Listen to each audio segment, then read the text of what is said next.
Hello and welcome back to another episode of 0 to 60, and hopefully what is going to be the start of a video series that really something a lot of you guys are going to be interested in, and it's going to be the real next evolution, I think, of the M54 platform. Now, this isn't squeaky fresh. There are a few people, especially in the States, that have already done this. However, it's getting to the point where I want to get involved. I've spoken to the people that have done it.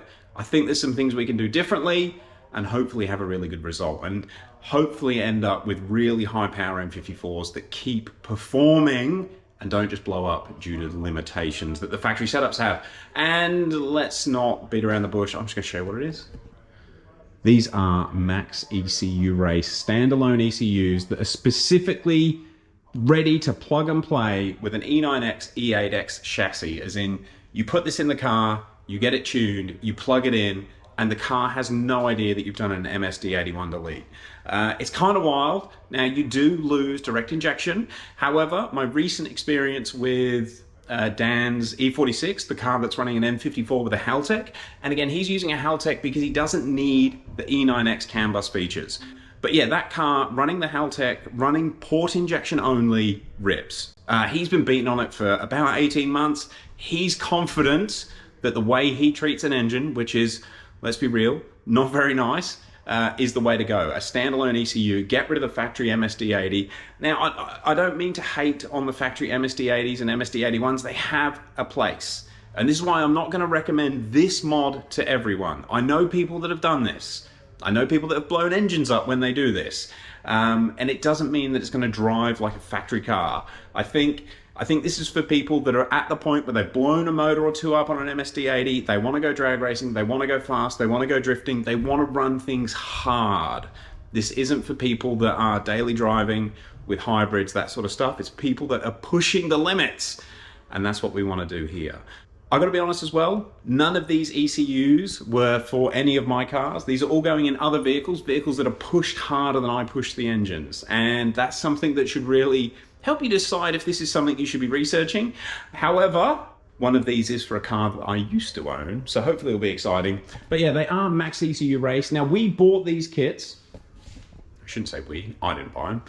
Dan bought these kits from Plug and Play ECU or PNP ECU. I'll put a link to them down below.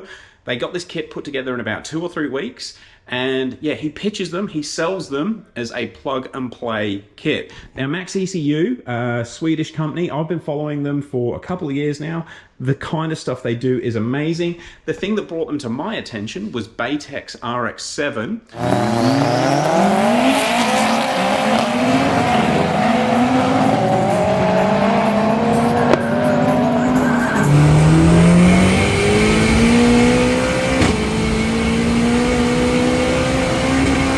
So he has a Max ECU, well, actually it's all changed now.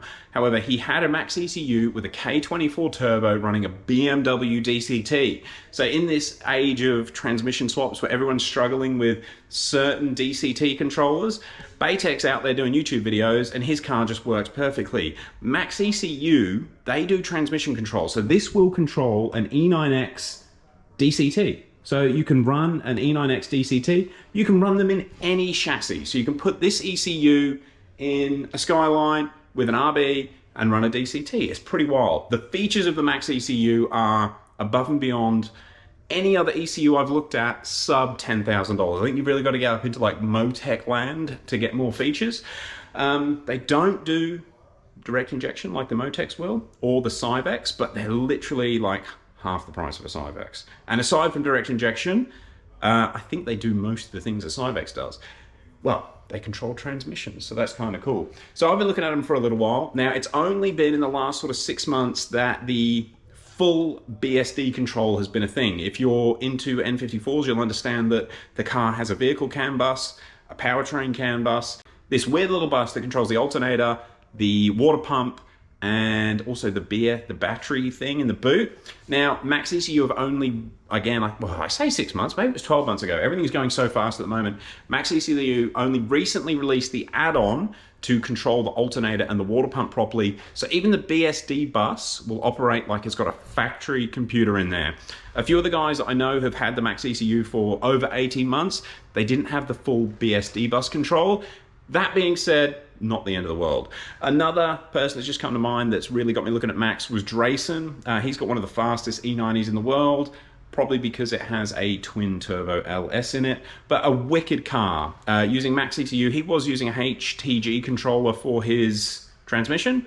Anyway, little bit of a prequel into what these are, why I've come about them. I have been looking into them for years. Big shout out to Steve over in the States. I've forgotten his YouTube handle. Fierce Pete.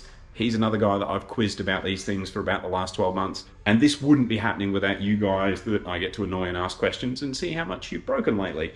And sorry about the recent engine blow-ups too. I'm sure they'll come back stronger than ever. The big dude that has been really good for technical questions on these for me is Baytech.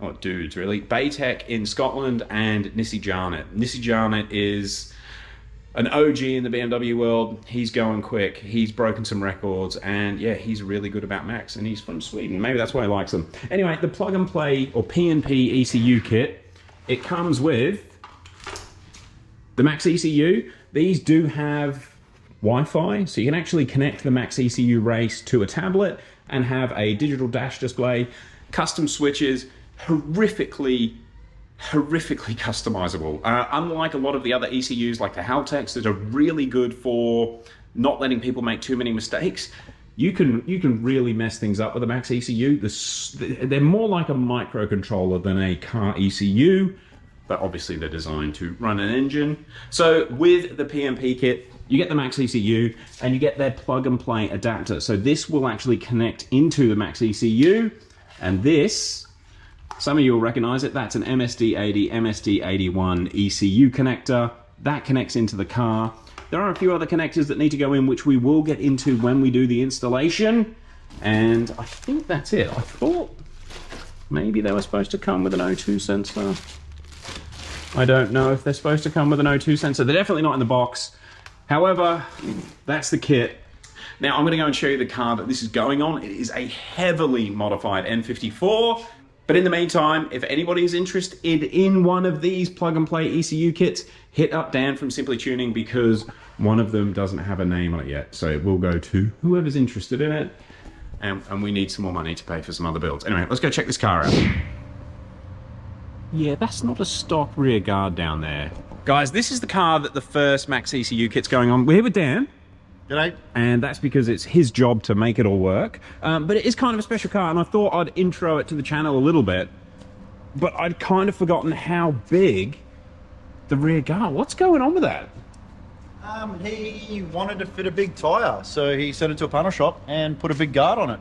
Oh, that's right. This hasn't got a stock rear end, does it? It does not, no. It has a 8.8 kit. In fact, can you just give us a quick rundown on the drivetrain front to back? It is a standard N54 Plasma Man Plenum. It has a Walton Motorsports single turbo kit with a 3582. Hey, why doesn't it have one of your turbo kits, Dan? We were too busy when he wanted to single turbo this, so he ordered this kit. And to be fair, I have seen the Walton kit. The manifold looks really good. Yeah, it's a nice looking manifold. Unfortunately, it didn't fit very well, and we ended up having to make it fit anyway. But it's on there, it works. It made good power. Has he been chewing O2s? Because I've heard, like Walton even say now, you can't run this manifold with a stock ECU. Look, I think it's gone through a few pairs, but it also doesn't do that much driving, so you know, it would probably kill them more frequently if it was, say, a daily driver. Okay. What size turbo? 3582. So reasonable. This is going to be 900 horsepower capable if it was wound right up. Yeah, maybe. Maybe. All right. What's the rest of it? Twin plate clutch, another one of our twin plates, manual box, and the 8.8 kit. Guess who needs an 8 HP swap? No, this dude loves manuals. It's probably going to stay manual. Why is he going for a Max ECU? Is he... Look, I know he wants to take it to the next level, but what's he told you about wanting a Max ECU? Or an aftermarket ECU? Well, I sort of pushed him into it because we are building an engine for this car, and it's got Darton mid-sleeves, Carrillo rods, CP pistons, light and crank. It's getting a full CNC ported head, custom ground camshafts, valve train, basically a full works engine. And I we did say, look, you've got everything. If we're building a big engine, we should probably put some management on it. So we figured Max would be the best to keep the rest of the car happy. And I sort of wanted to try it. And yeah, the owner said, look, let's do it, because it may be good. If it isn't, hey, we can change it back later. How cool is that? So basically this car, and hopefully we'll be able to feature it on the channel, it's going for a full serious engine build. Like those Darton sleeves, they're not just a sleeve, they basically provide support for the cylinders. So a sleeve and a cylinder support system. You might have seen them on Gasson's 1400 horsepower motor. This thing is going to boogie, and it's got the rear end to put the power down. And I just want to try and reiterate for people that might not understand, with the aftermarket ECU, Dan's going to have more control over more things the ECU is doing in regards to making big power. Always keep in mind that the MSD81s, they're never designed to be making 6, 7, 8, 900 horsepower. And when you've got them wound up that high, you lose a little bit of control, a little bit of safety, where hopefully we're able to get that back and not destroy a $20,000 engine. Yeah, look, most tuners on this platform, if you ask them when we're pushing big power, the factory DME, the MSD80, MSD81, when you ask it to do stuff at the 800, 900 horsepower level, it takes your commands more like suggestions. There's so many back-end safeties built in that you can't really mess with, that no matter how hard you say, hey, I want to push it, it will always pull it back somehow, and sort of, it's the fun police. And with the Max, hopefully, the engine's going to be strong. We don't need as many safeties. We don't need it to pull ignition timing at a certain level, because the engine will take it. The block's going to be strong. The rods and pistons are going to be strong. So we want to be able to know the ECU is going to do what we tell it to do when we tell it to do it. That sums it up really, really well for everyone, I hope. If you've got any questions about that side of it, hit us some of the comments. Dan is reading all the comments and he does pay attention, which is great. One last thing, which is going to end this video off. This car already has the R8 smart coils. Yep. Which is what the Max ECU wants to control. A Max will not control factory BMW coils. Well, not out of the box anyway. What have you got to do to get that plug and play kit running on this car right now? We're going to put bigger port injectors in it, obviously, because the direct injectors are going to go. We'll delete the high pressure pump, remove all the factory fuel rail. We have to rewire the coils because we have to remove the little wizardry that happens inside the loom, and then it should hopefully just fire up. All right, guys. So I'm going to end it off there. That was quite a long video for what should be an unboxing, but this thing is going to be wild. So it's going to handle a beating. It's got one of Dan's clutches in it. It will be able to be abused. Hopefully we'll be able to get some footage of it when it's all finished running on the Max. We'll keep you guys along for the journey, show you what we do to make it work and the things that other people have done slightly differently. It should be good. Thank you all for watching, and thank you, Dan. Thank you. Oh, and a little tack on the end. Brock's here with the designer mullet. Yeah, we were just talking about the O2 sensors on this setup, and I did sort of pick on the Walton kit because they sort of melt them. The Max ECU does not need to have 2 O2 sensors or an O2 sensor per bank. So even these ones here, which are post-Cat O2s, we can essentially replace them with pre-Cat single O2, and the motor will run. So no more melting O2 sensors in the manifold. That's a huge benefit of the Maxes. And you still get all the control. Well, good enough control. All right, end of the video. Thank you. This car's gonna be sick. I cannot wait to see it progress.